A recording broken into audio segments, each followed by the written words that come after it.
Good morning, everybody. We'll just get started in a moment.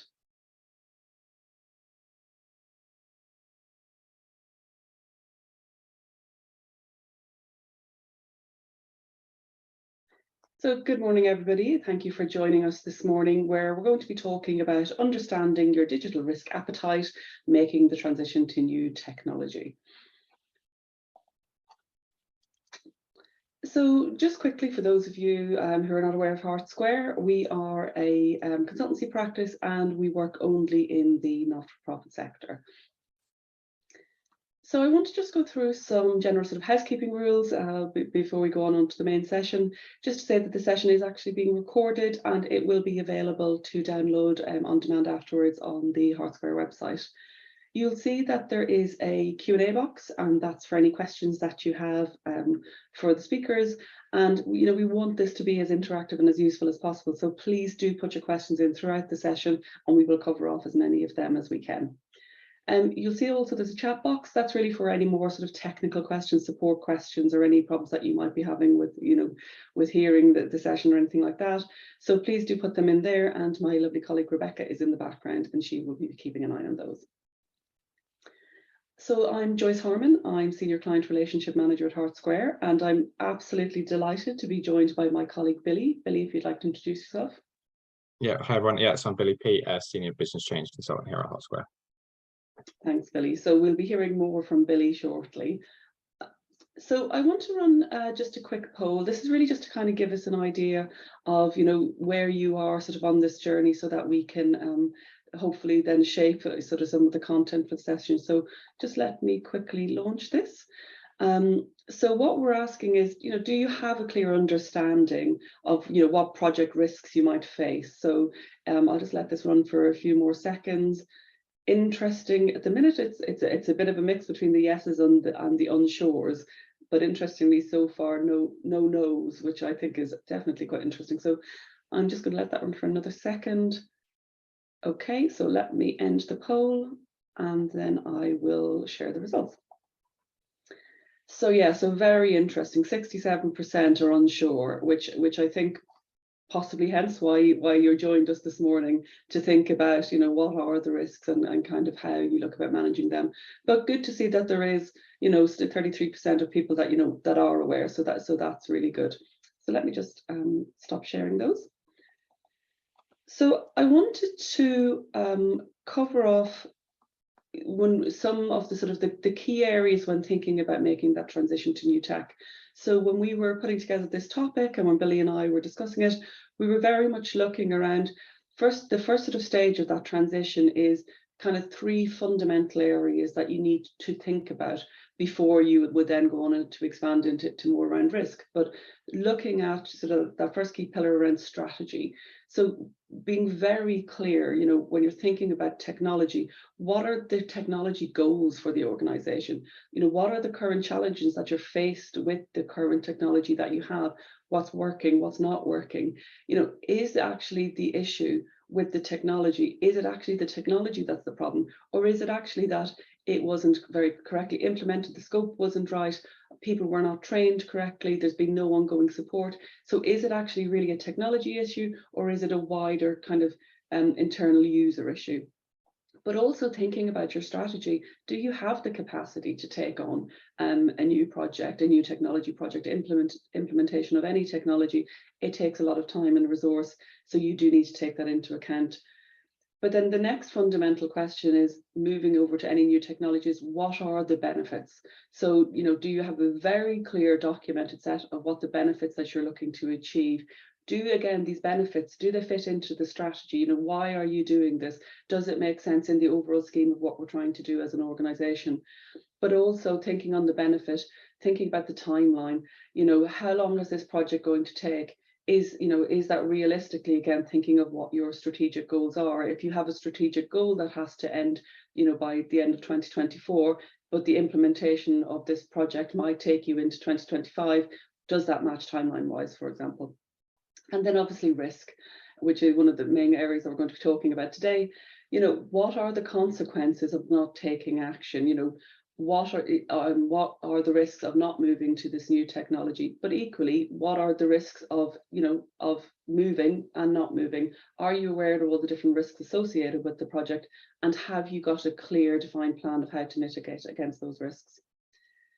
So just quickly to expand a bit more around the strategy. So thinking about when you're putting that strategy together, thinking about moving to technology and what you're trying to do as an organization, some of the fundamental questions that really your strategy needs to answer. So, what are the problems that you're trying to solve? As we said before, the benefits of change. It needs to make sure that there is true benefits, there's tangible benefits, but you're very clear on what those benefits are. Budget and technology options are definitely very interlinked, because you can't review and look at what your technology options are until you have a very clearly defined budget, because you need to be very aware of what those options are. Budget will dictate a lot of what your technology options are, but also thinking about things like additional costs, which will come around resourcing, which will come around data migration, content migration, all of that kind of thing, thinking about what that looks like. Integration points is always a really interesting one, because particularly when you're moving off an older technology onto a newer one, what is that currently integrated with, and what must the new system integrate with? And have you taken into, when thinking about budget, but also your conversations with technology partners, what are those integration points? Which technology partner is responsible for them, and where does that cost lie? And all of those kind of things. We see in a lot of projects where things can go wrong is where you get halfway through implementation and then a conversation about integrations only starts, and quite frankly that's a bit too late.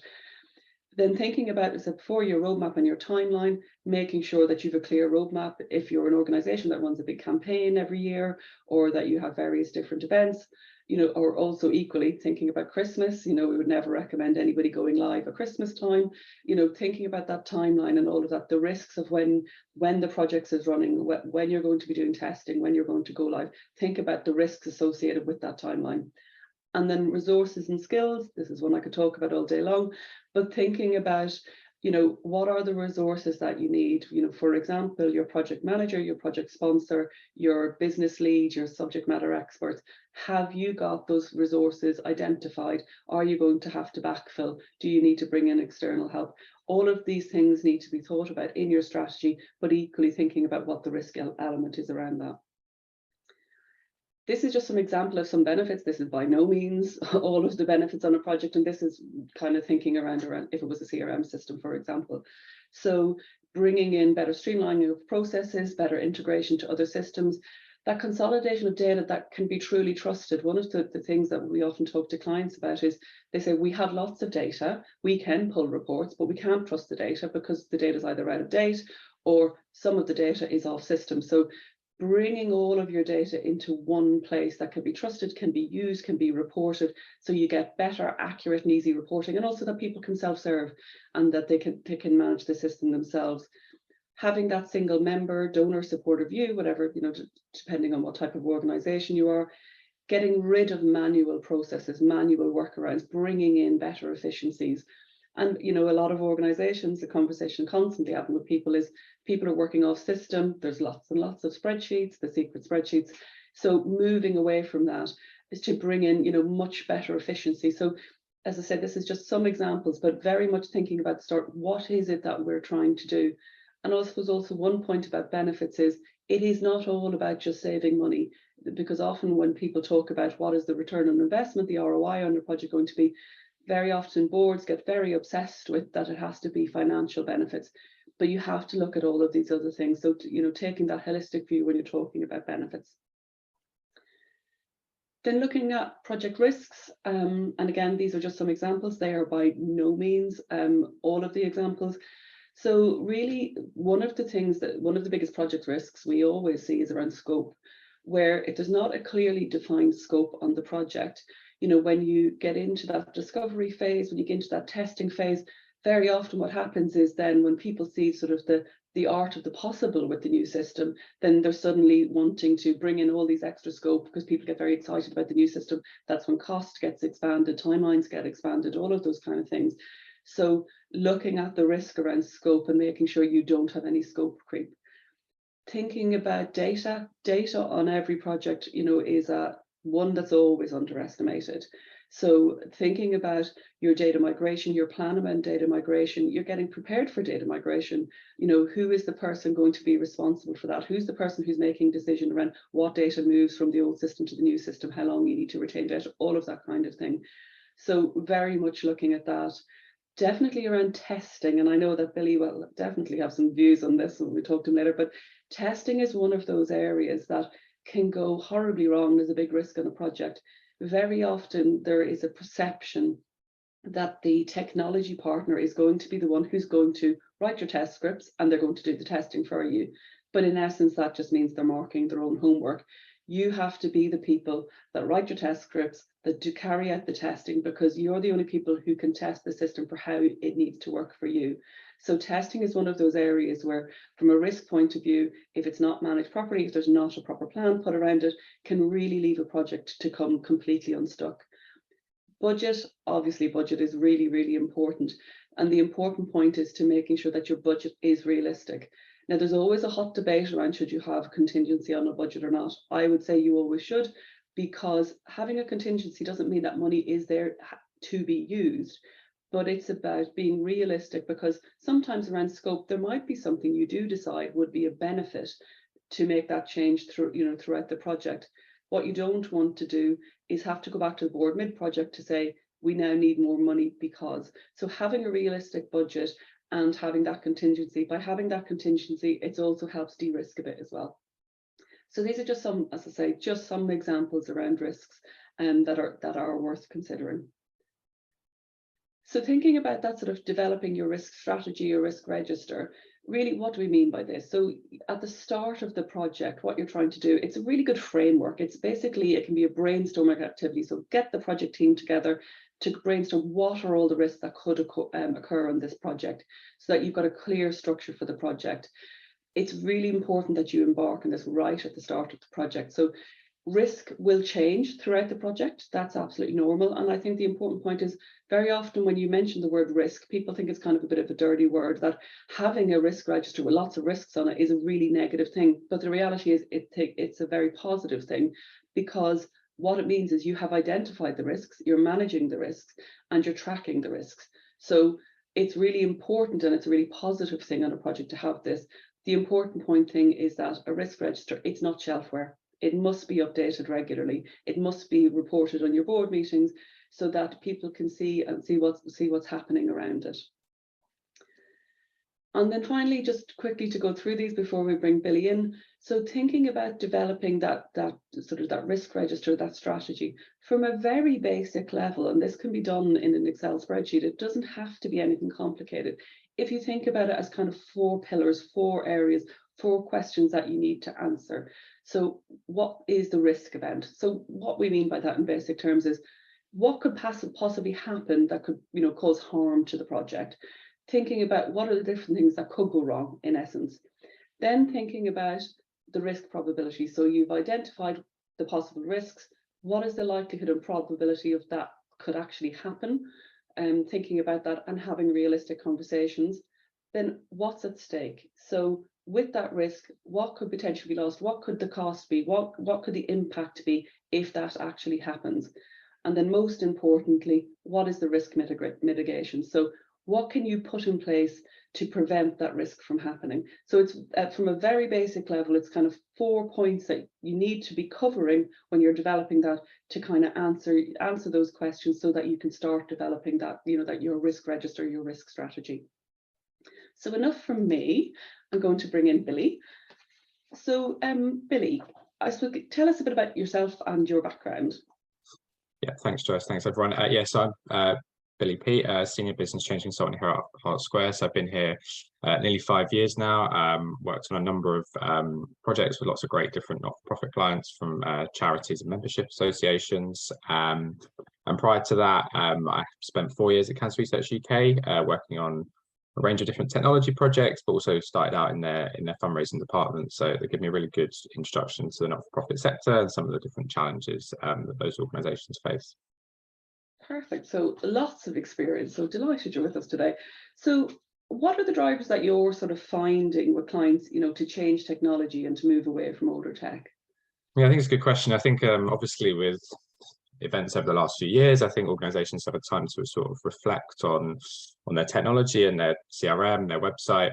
And I think data is a big one. So I think understanding, how to interact with their donors, their members, in that sort of 360-degree view, I suppose. So I think, older tech, people are realizing that there's lots of different touch points that people may have with an organization and they just can't join it together. So I think that, to me, I think that is a big driver, to be able to offer that sort of personalized experience, like I say, whether it's to a member or a fundraiser or a service user, for example. I think it's having that ability to do that. I also think people want to report better now. There's so many different KPIs, so many different metrics that people can use. And I think data is a really powerful thing. And there's lots of sort of fancy data tools out there now that new tech can offer. So I think that's a big driver. And just sort of reduce the use of spreadsheets, reduce the manual work that people have to do. There's a lot of administration, a lot of burden, I think, on some teams that just ultimately want to be more efficient and sort of free up people to almost use their data in a more intelligent way.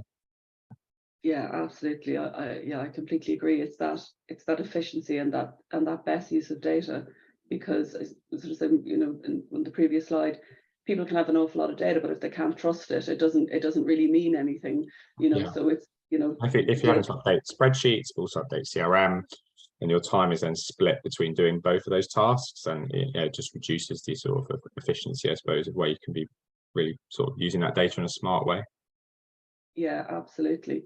So how, when you're working on projects with clients, how do you go about getting agreement about the risks associated on the project, and and getting who's responsible for managing them? Because I know that's always a hot potato of a conversation.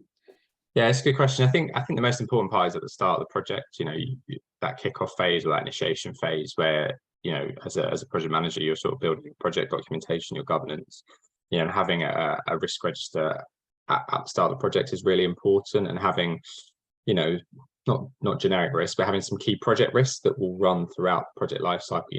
Resourcing is one of them. Obviously, if the project manager goes off, having the right resources in place. So I think building that, almost those base of sort of project risks at the start, but doing it with the team. So is it everyone's bought in, everyone's clear on those risks? I think if someone goes off and does it on their own without that agreement, then it's not clear on who that ownership is. And I think ultimately the owner of the risk register probably is the project manager, but you would review it and work with the project team. You would probably bring those risks to project board as well, and almost be flexible to add new risks in as they come, because the best will in the world, those project risks you have at the start won't be the same ones that let's close some of those off, and then other risks will come. So I think it's maintaining it and being open and clear of who is responsible and who's the owner of it, and bringing those risks to sort of that project board or that high level governance, so everyone's got oversight and you're regularly updating them. Yeah, no, I agree. Just a thought, and me and my thoughts. Exactly to your point that risks will be added to the register. They'll equally be taken off once they've been resolved. Can a risk then come back again, or would there be hesitancy to go, well, no, we closed off that risk, it's gone now, it shouldn't come back again? Your thoughts on that? No, I think you should be open to adding it back on. It might be around a certain area of testing or a resource leave. You've got all your resources, so you could maybe close that off, but then maybe a resource leaves, you might then need to open that risk back up again, or the wording might be slightly different, or it could be more of an issue rather than a risk that is actually happening. So then you would, so I think you need to be flexible in terms of, obviously, if you've closed that risk off, that's great, that's managed, you put a mitigation in place and that period of time has passed.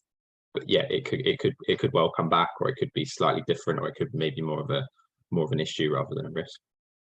Yeah, perfect. So do you think, in your sort of experience, that organizations, they fully understand that, the risks, the range of risks on the project? Because generally people just think it's the risk of the budget overrunning.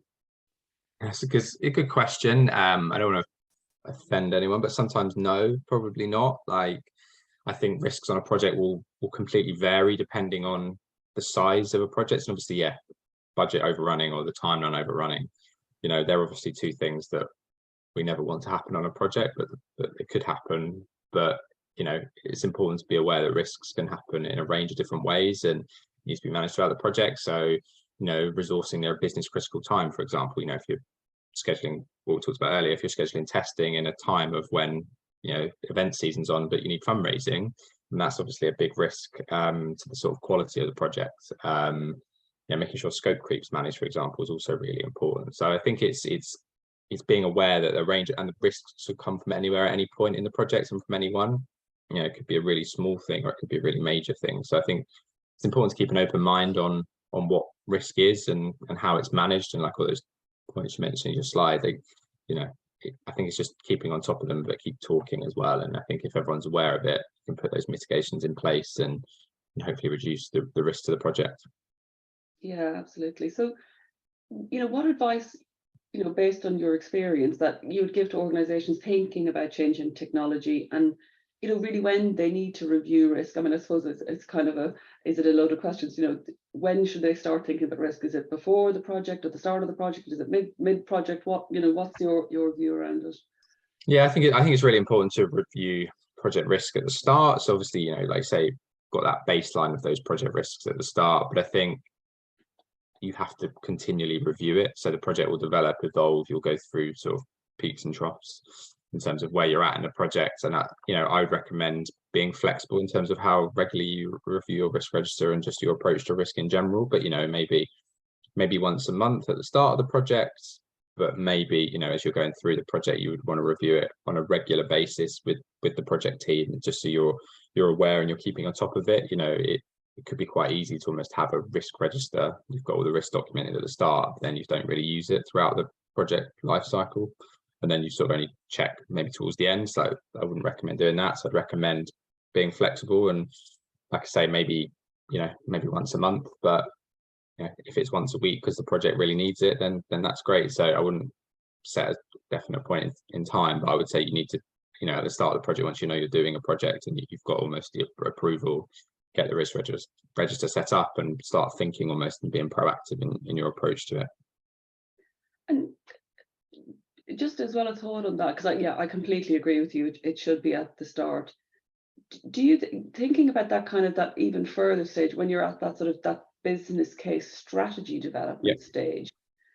You know, do you think when you're putting that strategy together that you should also be thinking about identifying risk? Obviously, you're not going to know all of the risk, but do you think that that's sort of, I suppose, an important element of a business case? Yeah, absolutely. Yeah, because, you know, at that point, you'll maybe start thinking about what resource you've got for the project. You'll know sort of business critical points in the year, whether it's coming up to say, you know, you're going to be looking at going live during your membership renewal, for example, or like I said earlier, you know, in a big fundraising campaign or, you know, event season. You'll sort of hopefully know that as an organization when you're almost going through that business case stage. So you can start thinking about that. Like I say, you can start identifying those key positions in the project. So, you know, your project manager, your project sponsor, your project board, maybe a comms lead, your subject matter expert. So you could start thinking about some of those key points around, certainly around resourcing and timings in that business case. And then that'll put you on a great footing for when you've kicked off the project, because you've already started thinking about how can I mitigate some of these risks that we may have already. Yeah, absolutely. So how do you get clients to understand, you know, that identifying risk is a positive thing? And actually, we've a really good question that's come in on this, which I'll ask now. So it said, as soon as the word risk is mentioned, it can bring about a sense of trepidation or withdrawal of engagement from staff. Any tips for bringing them on board and helping them understand it doesn't have to be as scary as it sounds? Which I think is a great question, which is in line with the question I was going to ask you. Yeah, it is a really, really good question. And I think part of it is in how it's framed and almost the how you frame it. I think if you try and frame it in a positive way and say, look, yeah, we're identifying that there is a risk, but we're putting these plans in place, and you almost frame it as a mitigation as well. I think actually that sense, you've got a greater sense for it being delivered. I think, yeah, like you say, whenever you use risk, I completely appreciate that there is some nervousness around it, but I think that's where having really strong communication and really strong messaging around, you know, why you're doing it, and if you sort of be proactive in it and make everyone aware of it, that, you know, that's fine, these are the plans that we've got in place, this is the mitigation, this is the owner of the project. And I think being really open and honest. I think the worst thing is if it's sort of, if you're not transparent about that any piece of work you do, there is going to be a risk to it. I think it's in the language used, it's in the framing, and it's in the communication of it. But yeah, I think naturally there's always going to be a little bit of trepidation when people hit risk, because it can be a scary word. But I think if you're positive around it and you've got the mitigations in place and you're open and transparent, I think that hopefully will then reduce people's worry, I suppose. Yeah, absolutely, definitely, because it's like everything. Nobody likes the word risk, but it's reality. Just because there's risk associated with everything in life, so it's just about kind of taking a sensible approach to it, isn't it, really? I think so. Like I say, I think if you're open with people about it and everyone knows about it, then you can be confident that you've got the right mitigations and people can feed back into that. I think if you're not open about it and it's only brought up when it's almost not a risk anymore and it's an issue and it's happening, then that's maybe when you get some more challenges because it's sort of you've not addressed it. Yeah. So then, thinking about sort of the practical side of it, how you actually document the risk and then manage and track these, sort of what sort of tools have you used over time, or things that you would recommend using, because I know there can be simple ways and really complicated ways of doing it. So yeah, your thoughts on that? Yeah, so I think it's very important, I think, to have a risk register. So, but this can take different forms if you like. So you could have just a standalone risk register where you have, the risk, you have the owner, you have the mitigation. You can have sort of some quite fancy scores around, impact and things like that can then give you a score. And then you would regularly update that. That's one way of doing it. You can set that up in an Excel spreadsheet, and like I say, it can be quite simple, or it could be quite complex in terms of how you score and grade a risk in terms of how it might impact the project.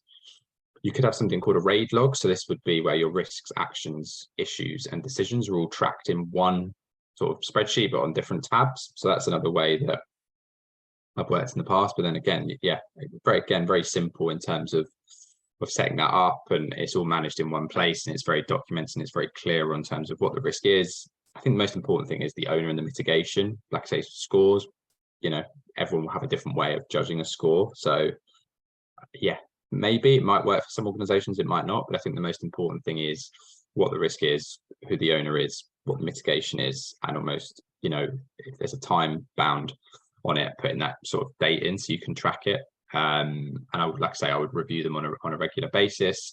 Any changes or new risks, then obviously flag them to your senior stakeholders, maybe the project team, and again making sure you update it with any decisions or actions that are associated with that risk. So like I say, I think I would personally have a risk register that could be accessed by anyone. I think the one thing I would say is not just the PM's job in a way to add risk. It might be the PM's job to own that document, but I would encourage anyone on a project that they could raise a risk, or they could add it to the register for discussion. I think it's important that any member of the project team or the organization can say, I think this is a risk and we need to discuss it. Actually, that's a really good point on, who should own the document, because as you say, you need to assign risk to people, depending on what the mitigation and all those kind of things. But yeah, in your experience, is it that it is the project manager who sort of is responsible for that document, or could it other people, or could it be shared role? Yeah, what's your kind of thoughts on that? I think it's important to have an owner. So I think the project manager probably should own it, in the majority of cases. But I do think it's important that it's a shared document so people can see it. And I have encouraged that people can add items onto that risk register. So then, we could then, as a group, as a project team, or as a senior leadership team, then discuss that risk and then update it. So I think ultimately the PM should own it, but I have always encouraged other people to, add things to it, which we can then review, either approve as a risk, maybe it's an issue, maybe it's an action. So I think I would encourage that everyone's got oversight of that, so it's really open and transparent. And then thinking about the technology partners, so would you recommend that this is a shared document with the technology partners and they're feeding into it, or do they have their own separate risk register? Interesting your thoughts on sort of that side of things. It's a good question. Typically, I think it would be beneficial to have a shared one with them. So I think because there will be risks that they need to own. I think in my experience, most technology partners will also have their own risk register as well, which I don't think is a problem. But yeah, I think for the project, it's important to have that sort of shared risk register in terms of, everyone can see it, because the likelihood is they'll be managed by the three, by the client, by the technology partner, and by the project manager as well. Whether that's internal with a Hart Square working with an organization. So I think it would be beneficial to have to have it shared with everyone, so everyone's really clear. Like I said, the technology partners, in my experience, also might have their own risk register for various bits and pieces, but I think as a client, I'd want that shared with the technology partner, because the likelihood is there will be some risks on there that need to be owned by the technology partner. Yeah, and I was just expanding on that a bit more, thinking about that relationship between, you know, the client and the technology partner, and Yeah. thinking about kind of, you know, that working relationship. Very often we get asked around to say, well, we don't need a project manager because the technology partner has a project manager, so they'll run all of that, they'll run all the risks, they'll run all the budget documents, they'll run everything. And I know I have a view on it, but I want to get your view on it, because, you know, where do you see risks and benefits of that, and kind of the importance of the, you know, one project manager on the project, or two, you know, one for client side and technology partner side? Yeah, it's a good question. I think my view is, I think as the client, you need to have a project manager, because ultimately you need to hold the technology partners to account. So I think in terms of managing that risk element, I think, you know, as the client, you need someone who is going to hold various, that, you know, you might have multiple partners depending on what project you're doing. You need to be able to hold them to account and not rely on the technology partner to run that for you, because there will be some risks that you will have internally that you need to manage. And like I say, I think you need to be holding, and with the best will in the world, I'm not saying the technology partner won't, but you will need to hold them to account, and you may need to challenge them at times, and there may be risks that you want to put on there that you need to manage because of them. You know, like I say, in an ideal world that doesn't happen, but I think it's really important that you've got that internal point of contact, that, you know, the project team internally can rely on someone to sort of direct things and give them that open and honest view of things. Whereas I think if you just relied on technology partners to do that, I think there could be some challenges down the line.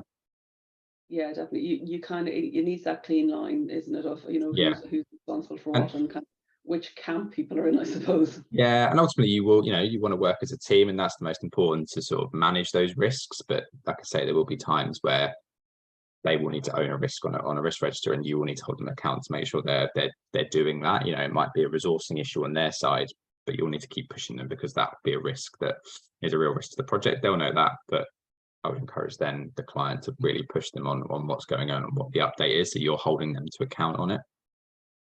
Absolutely. And then we've lots of questions coming in, which is really great. So, Cool. so before we move on to those, and you know, are there any top tips that you would give for any people, you know, considering thinking about the risk when you know, embarking, or, you know, starting on a project? Yeah, I think having the right project documentation in place, so not only a risk register, but like I talked about earlier, you know, making sure you've got an action log, any issues, track decisions, you know, a clear project plan. So I think having all that sort of usual project documentation, not just a risk register, is really important. I think having the right resources in place is so important, because you need someone to own it and manage those risks effectively. So it could be a number of different roles that do that, but you need an owner, and you need the right project team in place.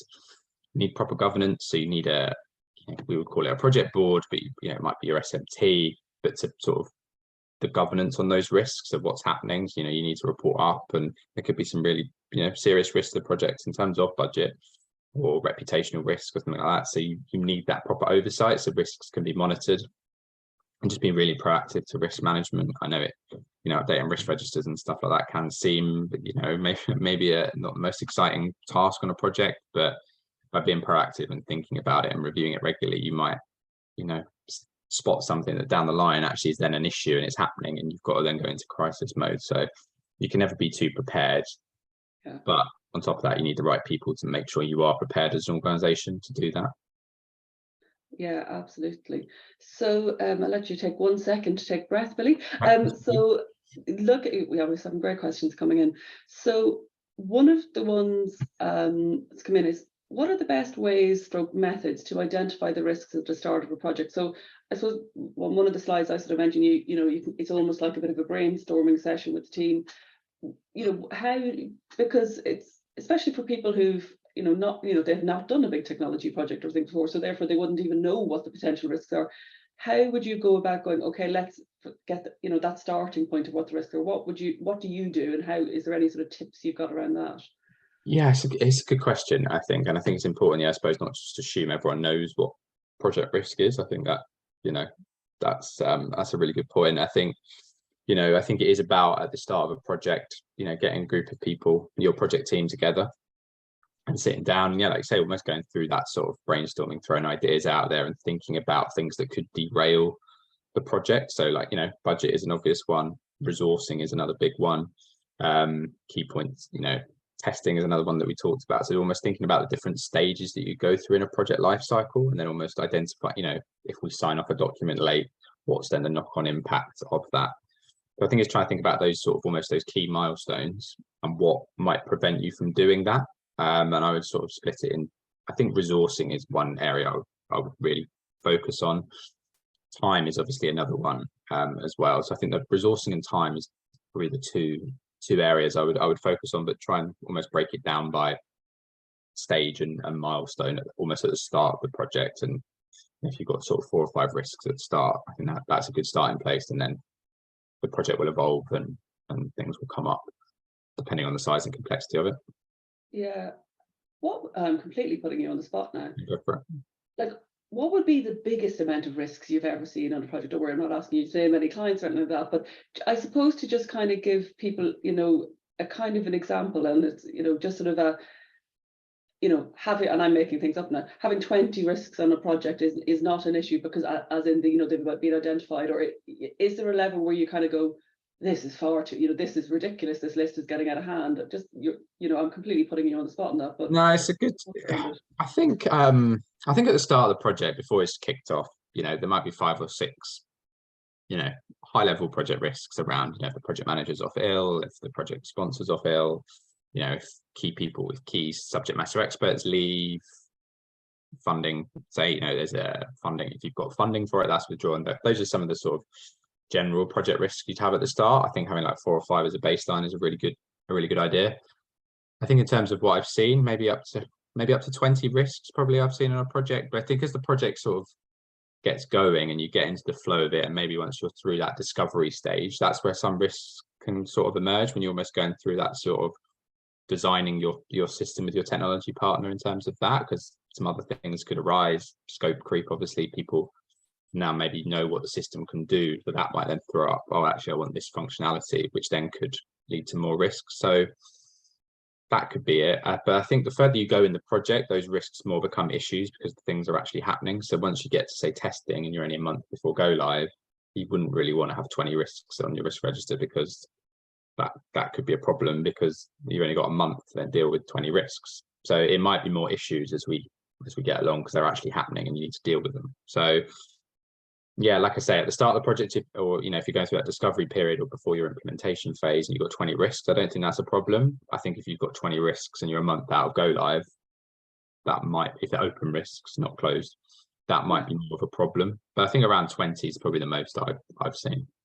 No, that's really useful, because it's, again, for people who've not done projects like this before, have no concept of what is ridiculous, what's acceptable, what's kind of within normal ranges. And I know every project's different, completely. Yeah. But it's interesting your point around issues, because a question that's come in, which then follows on nicely, is, so you mentioned project issues and risks. How do you know the difference between what is a project issue and what should be noted as a risk? It's a great question. Yeah, no, it's a good question. So I think a risk is something that, I could be wrong, but I'm hoping, but I think a risk is something that's not happened yet, if you see what I mean. So you are almost forecasting, say, project might not go live, for example. That because of X, that's a risk. But an issue would be the project's late because of, so it's almost happened. So it's past the risk stage. So you almost then have to deal with the issue that's happened. So you've missed a deadline. So the risk might have been, we may miss the deadline, but the issue is I've missed the deadline, so what am I going to do about it? So it's almost that next stage on. There probably is a more proper definition in terms of Prince 2 or project methodology, but that's kind of it. So the issue is past the risk stage, and it's happening. So that's more crisis mode, I think. And hopefully by having really strong risk management, you then prevent them becoming issues. Yeah. Because I think they're far harder. Once it becomes an issue, they're far harder to deal with. Yeah. And I suppose thinking about the issues and when they come up is, the best way of managing them is obviously, how involved do you make the project board, or to be aware of the issues, or, you know, kind of managing that? And I know it will depend completely on what the issue is and things like that, but sort of the reporting up and management of that, or will it just literally depend on what the issue is?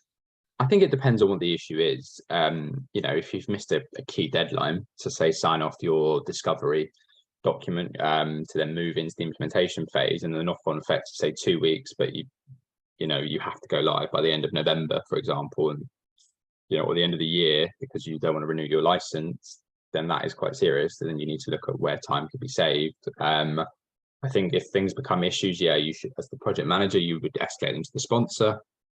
And then depending on when your next project board is, I'd recommend having a project board at least once a month. You may need to, you know, if you just had it and you've not got a board for another month, it kind of depends if you can deal with it as a team. But if there's, like, say, a reputational risk to the organization, you know, or you could, you know, you might then have to pay, say, £100,000 to renew the project, you know, to renew your license with your current technology partner, then that's probably maybe when you go to the board. So I think I would maybe see if you could deal with it initially, but definitely communicate with your sponsor, and then see if, you know, maybe need to call an emergency board meeting, or, you know, an email update, you know, could do, because obviously I appreciate project board members are very busy people. So I think it depends on the nature of also when the issue, when maybe a risk or issue arises. Like I say, if it's close to go live, then yeah, you probably want to get everyone together to discuss what's happening. Yeah, and I suppose, you know, following on from that, because so you have, you know, your risk log and the issues and things like that, but from an overall project, because they, you know, the question I definitely get asked a lot is around kind of that RAG status on the overall project. So, you know, if it's red, an amber, or a green, Yeah, it might be useful if you know, to kind of, you know, your thoughts of kind of explaining the importance, or maybe you should say not, of having that RAG status on a project. Is that a useful exercise or not? And you know, in your experience, how does that work? Or do people even understand, if you're talking about RAG status of a project, you know, if a project's gone red, that actually the implications of that, do people get it? yeah, I think it's a good point. I think it's almost something, as the project manager, you need to almost clarify at the start of the project. I think it is important. It's a good sort of marker, I suppose, as sort of that high level report almost that you might, you know, obviously as part of your project reporting. So I think almost being really clear at the start to all project stakeholders, because like you say, they might not, people might not know what green means on a project. So I think explaining what those mean. Obviously, green, yeah, we're on track. We're gonna go live. Amber, there is potentially a risk, and obviously red is, you know, there's a serious risk to this project, but it might only be amber in a certain area, for example. So it might just be amber in the timeline.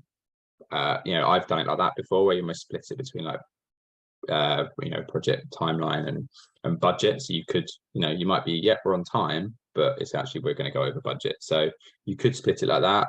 You could just have a general green, amber, red. I do think it is a useful sort of thing, especially for project reports that maybe need to go to people who are not going to get into the detail, but can see the project red. Okay, then if the project goes to red, then we need to then, you know, what is the plan basically to get this back to amber, back to green. So I think it is a useful thing to have, and I would encourage it, but just be really clear on the definitions of why a project's gone to amber or red, and then what the plan is to get it back to green. Yeah, absolutely.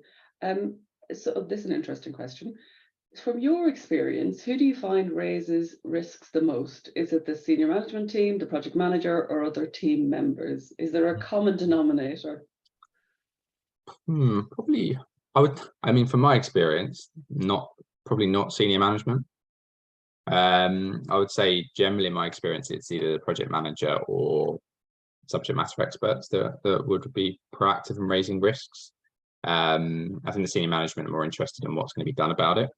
But I think it does vary, but in my experience, it's probably more the project manager and the subject matter experts who are maybe more in the detail in terms of every day of the project. You know, the majority of senior management are either a sponsor, who would be more some in the detail, but not as close to it as the project manager or the, you know, the project team. And then other senior management are a project board and maybe only get those updates once a month.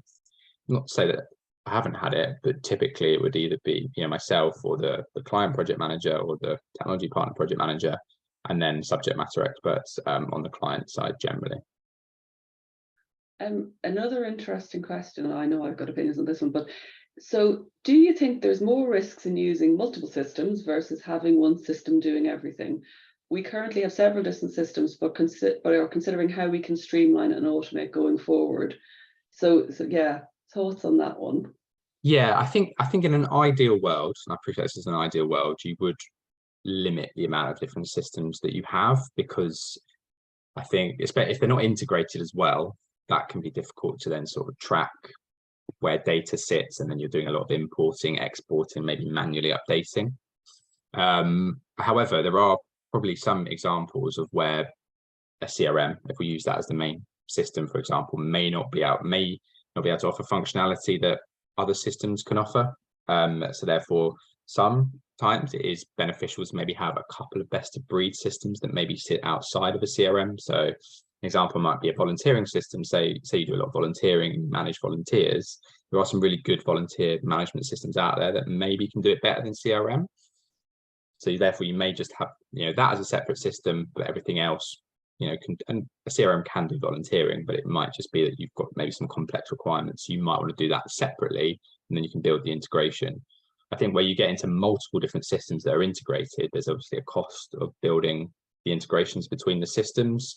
You've got to then do multiple testing, and if you want to make any changes, that can then be actually quite costly in the long run. So I think in an ideal world, you'd have one system, but I completely appreciate there might be best of breed systems out there that you might want to use for specific functionality, to maybe do that, and then and try and then integrate them to again reduce the sort of manual importing, exporting of data. And I think having one system, it gives you that total view, and then it makes it a lot easier to report on things. But I appreciate that it could depend on budget and what you want to do. Yeah, because it's one of those things, isn't it? It's on. I know I'm always, and you're probably sick of me talking about it. Is I always talk about rationalizing down your technology. Yeah, Moving away from having multiple systems. But I completely agree with you. There are some best of breed systems that why would you not use them? But the key yeah, point is that integration. So rationalizing down, and I suppose it's really when you're thinking of that strategy, that requirements phase, to really understand what is it we're actually trying to do with this technology, because maybe one system isn't the answer, but as you say, I do agree with you, where possible, if we're talking about CRMs, the power of what a CRM can do these days can cover off pretty much most things. yeah. But there are some organizations where there's some niche things or some complicated things that they do that means, Yeah. what, we need a brief system, but yeah, we integrate it. I think the other thing with especially when you talked about it earlier, actually, in terms of testing, if you've got multiple integration, like a lot of saying, say you've got 5 or 6 different other systems and you're trying to integrate them, the cost of building those integrations is quite high, because you've then got to, it's not just your CRM partner, it's your other partners that you're working with, and you're adding more partners into the mix, but it's also testing them and making sure they fit your testing timeline. Is really difficult, because it's just adding multiple layers of testing and multiple partners that you've got to involve, and it can delay things, I think. So I think, yeah, just be almost mindful of that. It might actually be better to consider doing that in a later phase if you've got multiple integrations. Yeah, I think it's a really good point, because it's, as you said, specifically around managing multiple partners, because they're all going to have their own priorities. And if for an integration partner they're going to integrate with, they're not doing the big project with you, it's only going to be a really small piece of work for them. Is it priority? Will they, where does it fit in the timeline and the cost and all this kind of thing? So I think it's a really, really good point, and it is a huge risk on a project. Yeah, and also thinking about, has your main technology partner integrated with a similar system? If they haven't, again, allowing that actually then might cost a little bit more, might take a bit more time. It's not to say they can't do it, and it's again just thinking, okay, they've never integrated with a volunteer management system before, or not this one. Then again, it's just going to take a bit longer and a bit more time. It's not a problem. It's just building that in, and yeah, it's just being aware of that, I think. Yeah, and it's the cost around it, isn't it? Because often I know that people come unstuck, that they think, that they talk about integrations, but presume the cost is purely going to be with the technology provider, for example, if it was CRM, but not realizing there's a cost associated with the other partner as well. Yeah. That thinking, that you're paying for people's time, things don't get done for free. So, thinking about that as well. And also, like, you might get a cost at the end of your discovery phase, where you're talking to your technology partner about what your requirements are. they may give you an estimate, but until they've actually then gone and talked to that technology partner, they've figured out, they've scoped out exactly what the integration looks like, that cost could, and I've seen it on a number of projects, those costs then go up. And then you could then go into your contingency, and then you have less contingency for fixing other things that might emerge during the project. So I think it's just being aware of it. Yeah, absolutely.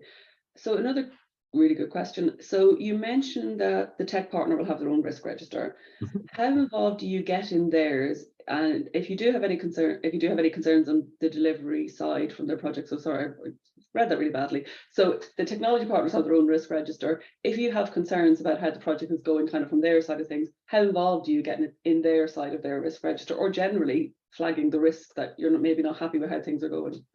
Yeah, no, it's a good question. So on a lot of the projects I've worked with, I've had access to the technology partners risk register, so I can see, and often it would form the basis of my sort of weekly catch up that I've got with the client project manager. So I think that's really good, like I say, and I think that's really transparent as well. So I think that's worked well. And if I've got concerns, I would raise it with them. I might not raise it in front of the client though. Like, it depends on what the issue is, because I think sometimes it's good to keep that. You might say to the client, I will raise this, but you may want to just do it in how you manage that, just being self-sensitive maybe sometimes to that, and because ultimately you want to all work as a team to deliver that piece of work. So yeah, I think it's important, if the technology partner's got a risk register, that the project manager on the client side, whether it's an internal PM or whether it's an external PM, I think having oversight of that, I think is important, because there might be stuff that you need to raise for them to own. And I also then, with regard to sort of the technology providers project manager and the client side project manager, is it something you would recommend, or that should be part of that governance piece, that there is regularly scheduled meetings with them, or is it a bit more ad hoc? In your experience, what works best? Well, yeah, I think having that regular catch up in the diary, it may be once every 2 weeks, but I wouldn't leave it longer than that, especially once you get into the meat of the project. To be honest, actually, from even discovery, because you're going to be doing lots of workshops, lots of notes are going to be coming out, there's going to be lots of discussion. So personally, I have them once a week with the technology partner PM.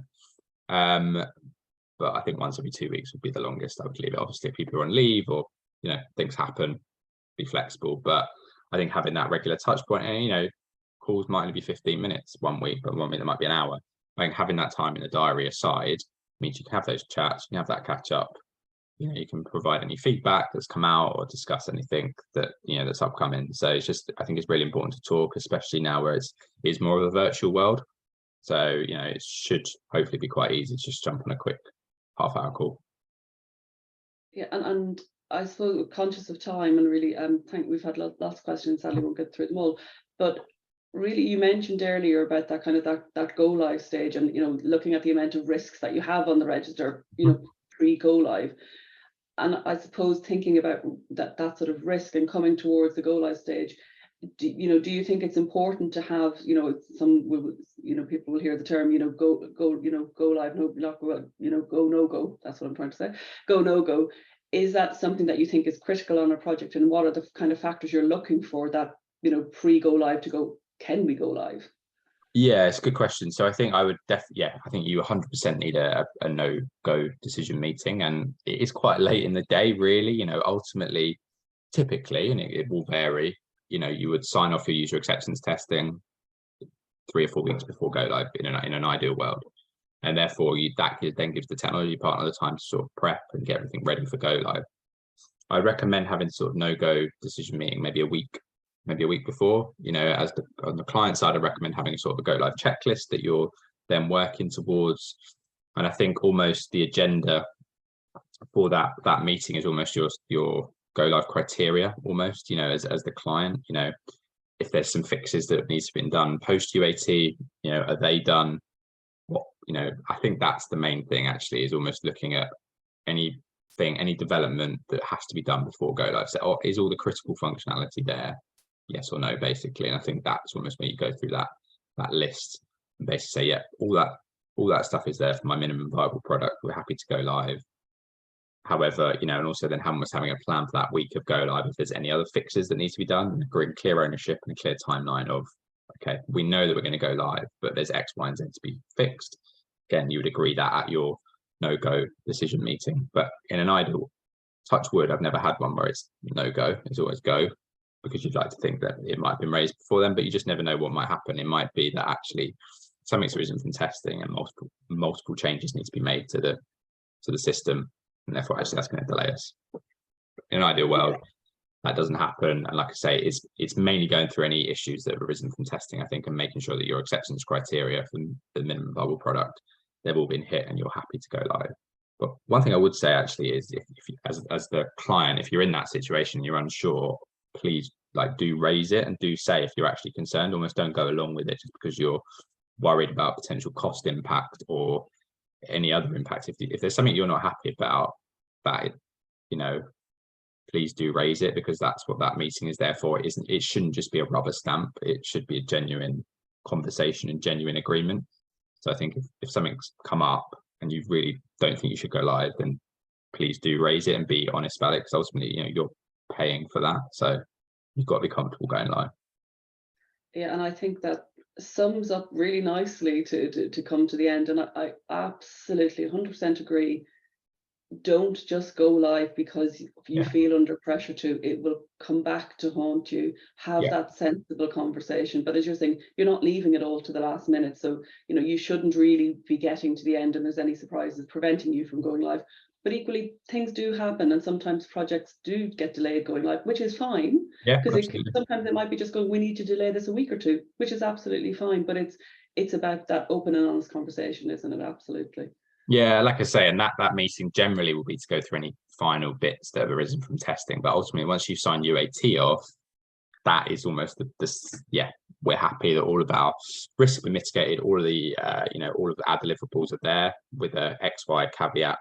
It's almost just tying those ends up. Like I say, stuff could happen and you're not sure, then that is the place to raise it, and don't just go along with it.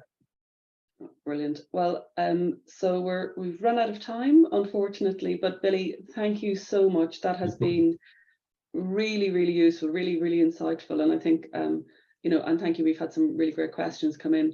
So I'd just like to say thank you all for joining us this morning. Billy, thank you for allowing us the time to pick your brain. We'll no let problem. you Thank you very much. Take a breather for before you probably go into your next meeting.